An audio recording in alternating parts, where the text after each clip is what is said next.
আপনাদের নেত্রী বিএনপি সংকটাপন্ন অবস্থায় আছেন এবং তার শারীরিক অবস্থা তাকে আসলে বিদেশে নেবার জন্য সাপোর্টও করছে না, এটি আমরা সবশেষ জানতে পারছি। কিন্তু এর মধ্যে অনেক সন্দেহ, মানুষের মধ্যে অনেক প্রশ্ন, সামাজিক যোগাযোগ মাধ্যম থেকে বা অনেকে ব্যক্তিগতভাবেও প্রশ্ন করছেন এরকম যে তিনি আসলে বেঁচে আছেন তো নাকি আসলে তিনি মারা গেছেন, এরকম একটা সন্দেহেরও জায়গা তৈরি হয়েছে। আপনি আসলে এই প্রসঙ্গে কি বলবেন এবং এই মুহূর্তে মানে সন্দেহ ওঠাটা কি কেন উঠছে, রাজনীতিতেও এর একটা প্রভাব আছে কিনা যে তিনি বেঁচে আছেন, তিনি মারা গেছেন, এই যে কথাগুলো বারবার উঠছে। নীলুফার চৌধুরী মনি। ধন্যবাদ আপনাকে। যারা শুনছেন আমার শুভেচ্ছা অভিনন্দন, আমার সহ আলোচককে শুভেচ্ছা। দেখেন, দেশনেত্রী বেগম খালেদা জিয়া একজন অত্যন্ত সৌভাগ্যবান মহিলা, যেমন ঠিক তেমনি আমি বলবো তো দুর্ভাগাও তেমন। উনার জীবনটাই, উনি সারাটা জীবন উৎসর্গ করেছে গণতন্ত্রের জন্য, বিভিন্ন সময় আন্দোলন সংগ্রামে লিপ্ত থেকে। আন্দোলন করতে করতে একটা সময় আপসহীন নেত্রী হিসেবে উনি বিবেচিত হয়েছেন, গণতন্ত্রের নেত্রী হিসেবে উনি বিবেচিত হয়েছেন। আজকে যখন উনি জীবন মৃত্যুর সন্ধিক্ষণে, তখনই ওনাকে নিয়ে কতিপয় মহল কথা বলতে ছাড়ছেন না। আপনি বলেন, আপনি আর জায়গায় আপনার মা বাবা বা আমার মা বাবা বা আমার নেত্রী, আপনি একই তো জিনিস। আমরা কি চাই, শেষ পর্যন্ত বাঁচিয়ে রাখার জন্য আমরা চেষ্টা করি আমাদের বাবা মাদেরকে। তো উনিও ঠিক তেমনই, উনি শুধু আমার বা আপনার একার না, বা উনি সারা বাংলাদেশের অবিসংবাদিত নেতৃত্বে রূপান্তরিত হয়েছেন। প্রত্যেকটা মানুষ দোয়া করছে, যে যে যার জায়গা থেকে, যে যার দল থেকে, সেই জায়গায় আপনি, আমি বলবো এইখানে আমরা অত্যন্ত সৌভাগ্যবান।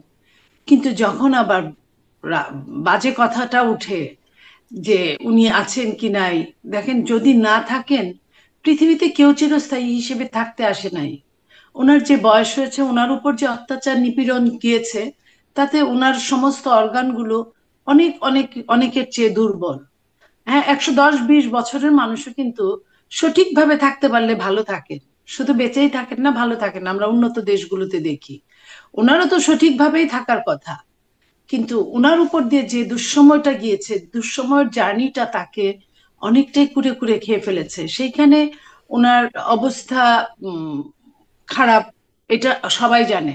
কিন্তু এই যে জীবন মৃত্যুর সন্ধিক্ষণের মুহূর্তটাকে, মৃত্যু নিয়ে যখন যে হুম। কানাঘুষা চলে, তখন খারাপ লাগে। আপনি জানেন যে জি। যখন উনি এভার কেয়ারে আছেন এই মুহূর্তে, উনার ওইখানে অনেক বিশ্বের অনেকগুলো দেশ থেকে ডাক্তাররা এসেছেন, বিশেষজ্ঞ মহল এসেছেন। তাহলে তারা কেন আসবে? এবং এইখানে সরকারের একটা হাত আছে, সরকার নিজেও আন্তরিক। সরকার আপনার তাকে এই সময়টা ভিভিআইপি মর্যাদা দিয়েছেন, যাতে উনি অত্যন্ত সফটলি বাইরে চিকিৎসা করানো থেকে শুরু করে দেশে যেভাবেই হোক উনি করতে পারেন। তো আমরা এই জন্য সরকারের উপর এই না, কিন্তু আমি ব্যাপারটাই এটাও আমরা প্রশ্ন করতে কৃতজ্ঞতা চাই, প্রকাশ করি। ভিভিআইপি ভিভিআইপি দেবার কি মানে যেন করতে পারেন, কিন্তু ভিভিআইপি না দিলে দেওয়ার আগ পর্যন্ত তার কি চিকিৎসায় বা বিদেশে যেতে সমস্যা হচ্ছিল? মানে না, ভিভিআইপি দিয়ে বিশেষ কি হলো? আমি সমস্যার কথা বলিনি।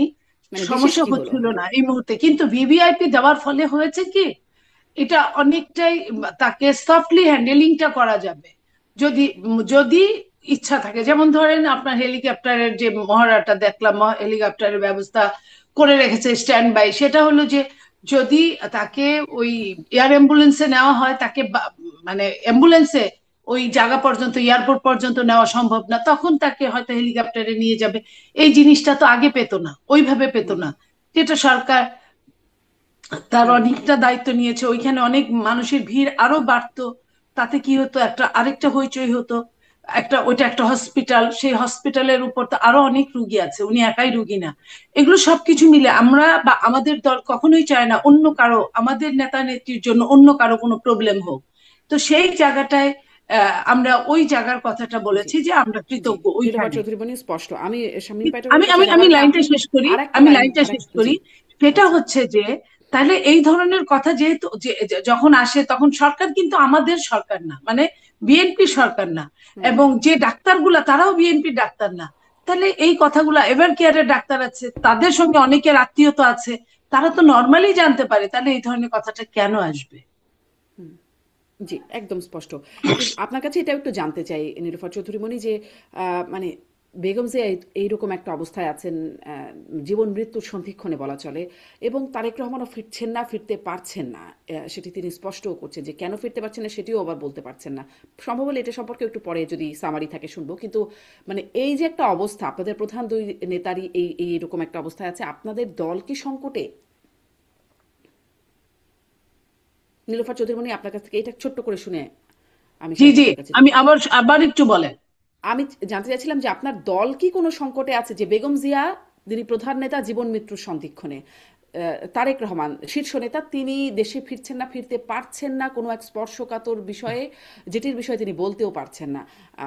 মানে এটি হয়তো পরে আসবো যে আপনারা আর বিশেষ কিছু জানলেন কিনা, কিন্তু এই যে একটা পরিস্থিতি, এর কারণে কি আপনাদের আপনাদের দল সংকটে কোনো? দেখেন, এখানে বলার অপেক্ষা থাকে না, দল তো কিছুটা তো দলের উপর দিয়ে যাবে, সংকট বলেন বা যেটাই বলেন, আমি সত্যকে অস্বীকার ওইভাবে করব না। বিভিন্ন জনের বিভিন্ন রকম কোশ্চেন থাকতে পারে। আপনি যদি ধরেন যে সংকটে পড়েছে তাহলে পড়েছে, যদি আপনি না ধরেন আপনার মাইন্ডসেটের উপর ডিপেন্ড করবে। আপনি যদি মনে করেন যে না সংকটে পড়ে নাই, বিএনপিতে অন্যান্য অনেক নেতা আছে, তারা আপৎকালীন বিএনপির এমন হয়েছে এই 17 বছর 18 বছর বিএনপির অনেক নেতারাই কিন্তু চালিয়ে গেছে। ম্যাডাম যখন দেশের বাইরে হুম। অসুস্থ জনিত কারণে 3-4 মাস থেকেছেন, ম্যাডাম যখন 2 বছর জেলখানায় থেকেছেন, তখনও কিন্তু চালিয়ে নিয়ে গেছেন, এবং তখনও কিন্তু আমাদের অ্যাক্টিং চেয়ারম্যান উনি দেশের বাইরেই ছিলেন। তখন কিন্তু এই প্রশ্নগুলো উঠে নেয়। আজকে যখন এই প্রশ্ন উঠছে, যখন প্রশ্ন যে বা যারা তুলছেন তাদের উদ্দেশ্যে বলতে চাই, তারা সংকট সৃষ্টি করার চেষ্টা করছেন, সেই হিসেবে দল সংকটে আছেন। আবার মনে করেন যে যেভাবে 18-19 বছর চলে গিয়েছে সেইভাবে একইভাবে যদি চলে যায়, সেখানে আমি মনে করি না সংকটে আছেন। তো নীলোফার এই চৌধুরী, এই আপনাকে জায়গাটাকে আপনার হিসাব করতে হবে যে হ্যাঁ, সামনে নির্বাচন আছে, নির্বাচনে আপনার কিভাবে নির্বাচনটা প্রতিফলিত হবে, বা যদি হয় নির্বাচন, নির্বাচন এটা ছাড়াও কিন্তু আরো সংকট কিন্তু বাংলাদেশের রাজনীতিতেই সংকট চলছে চলমান।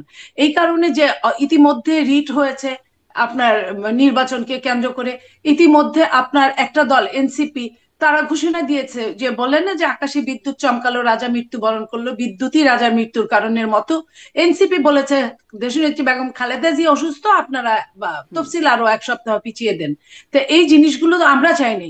এই জিনিসগুলো যে বা যারা যাদের জি। স্বার্থ নিয়ে কাহিনী, স্বার্থটাকে তারা ফুলফিল করার চেষ্টা করছে, সেই হিসেবে যদি মনে করেন যে দেশের এবং দেশের রাজনীতিক জায়গায় সংকট চলছে, তাহলে আমি বলবো যে এটা মাইন্ডসেটের জি, উপর ডিপেন্ড জি। করে। নীলোফার চৌধুরী, ধন্যবাদ আপনাকে। আমি শামীম পাটোয়ারি, আপনার কাছ থেকে একটু এই প্রসঙ্গটাতেই কথা বলি। বিএনপি চেয়ারপারসনের যে বর্তমান শারীরিক অবস্থা এবং যে বাস্তবতা, যেটি নিয়ে নীলোফার চৌধুরী মনিকেও জিজ্ঞাসা করছিলাম, বিএনপি কি কোনো সংকটে, মানে এবং এই অবস্থা বা মানে বিএনপির দলের ভেতরকার এই অবস্থার একটা বহিঃপ্রকাশ বা রাজনীতি কি একটা সংকটে এর কারণে?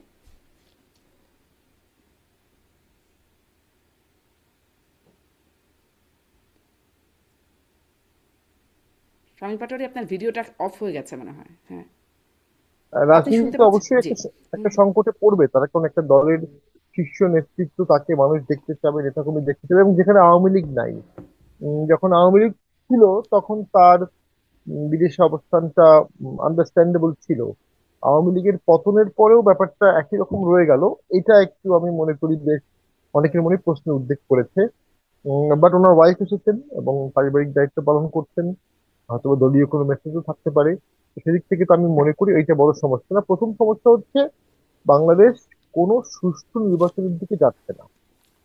যদি এই নির্বাচন কমিশন এইভাবে ইলেকশন করেও ফেলে, সেটি কোনো সুষ্ঠু নির্বাচন হবে না, কোনো সমাধানের নির্বাচন হবে না, কোনো সমঝোতার নির্বাচন হবে না। পলিটিক্যাল একটা সেটেলমেন্ট তো হতে হয় একটা নির্বাচনের আগে। সেটি একতরফা, বিতর্কিত, ডিফিকাল্ট একটা ভোট হবে, এবং রাজনৈতিক সংকটে নতুন সংকট অ্যাড করবে। এবং সেই সরকারটাও খুব সুমসৃণ পথে চলবে না, প্রতিনিয়ত হোঁচট খাবে, প্রতিনিয়ত বাধা হবে, আন্দোলন হবে, প্রেশারাইজ হবে, ইন্টারনালি দুর্বল হবে, ম্যান্ডেট ঘাটতি হবে। তো সেইটাখানেই আমি মনে করি যে মূল ব্যাপারটা ছিল যে সুষ্ঠু নির্বাচন, যেটা হয়নি। 14-তে হয়নি, 18-তে হয়নি, 24-এ হয়নি। তো এখন তো সুষ্ঠু নির্বাচন হতে হবে।